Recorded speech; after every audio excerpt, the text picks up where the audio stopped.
এই শীতের দিনে সন্ধেবেলায় গরম গরম মুচমুচে স্বাদে আলুর চপ ওর সঙ্গে অল্প একটু মুড়ি, তাহলে আড্ডা পুরো জমজমাট। তাহলে চলুন চটপট করে দেখে নিই রেসিপিটা।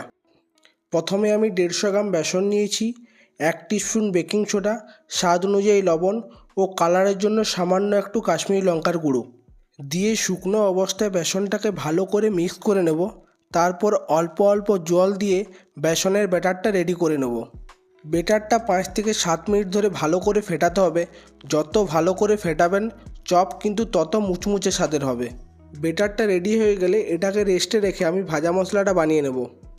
কড়াইটা গরম করে নিয়ে 1 টিস্পুন মৌরি, 1 টিস্পুন জিরে, 1 টিস্পুন ধনে, 4টা এলাচ, 2 টুকরো দারচিনি, 4 থেকে 5টা লং, 2টো শুকনো লঙ্কা দিয়ে 2 থেকে 3 মিনিট ধরে ড্রাই রোস্ট করে নেব। অবশ্যই এই সময় গ্যাসের ফ্লেমটাকে লোতে রাখতে হবে। মশলাগুলো ভাজা হয়ে গেলে মিক্সিং জারে গ্রাইন্ড করে নেব।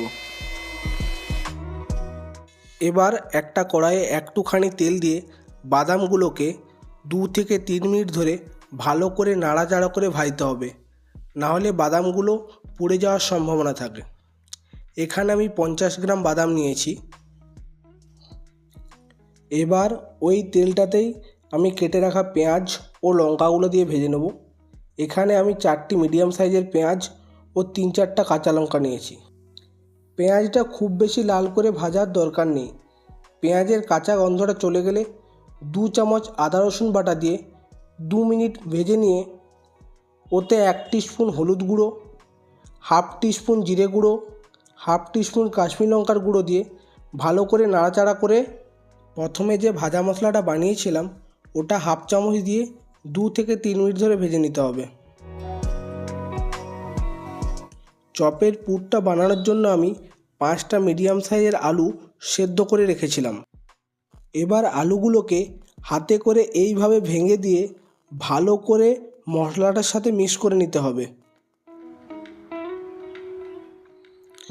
ভালো করে মিক্স করা হয়ে গেলে স্বাদ মতো লবণ দিয়ে কিছুক্ষণ নাড়াচাড়া করে তাতে ভেজে রাখা বাদাম ও ধনেপাতা দিয়ে 3 থেকে 4 মিনিট ভালো করে নাড়াচাড়া করে কষিয়ে নেব।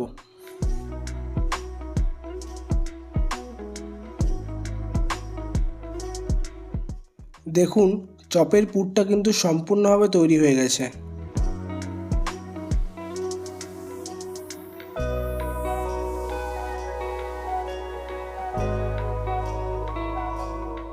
তেলটা গরম হতে হতে আলুর পুরটা এইভাবে একটু গোল করে হাত দিয়ে চাপটে দিলেই একদম গোল শেপে চলে আসবে।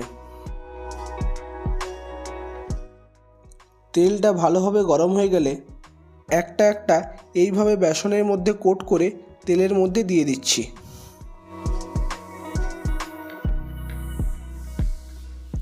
একটা সাইড হালকা লাল হয়ে গেলে চপগুলো উল্টে দেব এবং চপগুলোকে উল্টে পাল্টে ভালো করে কড়া করে ভাজবো, তাহলে চপগুলো কিন্তু খুব ভালো মুচমুচে স্বাদের হবে।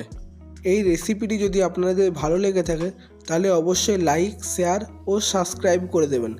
ধন্যবাদ।